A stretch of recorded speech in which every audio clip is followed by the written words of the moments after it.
Video को लाइक करें, हमारे चैनल को सब्सक्राइब करें और बेल आइकन जरूर दबाएं।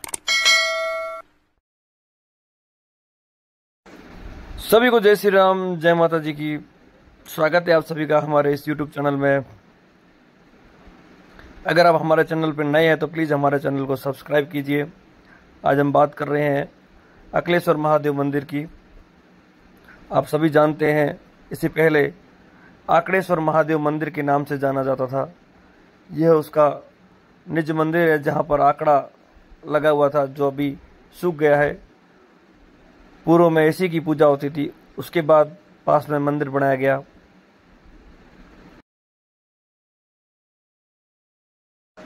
ये है श्री जगत जी का मंदिर, आप देख सकते हैं।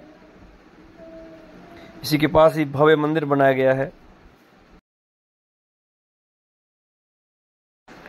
और इस मंदिर में विगत कई वर्षों से हर सोमवार को रात्रि जागरण होता है, और इस बार भी सावन के तीसरे सोमवार को रात्रि जागरण था। इस जागरण में एक भक्त मंत्रमुग्ध होकर नाच रहा है भजनों पर। आप देखिए आगे वीडियो में किस प्रकार से वह नाच रहा है। बहुत ही सुंदर दृश्य। इस मंदिर में हर सोमवार को रात्रि जागरण होता है, प्रत्येक सोमवार को। आप देखिए आगे वीडियो में।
Ah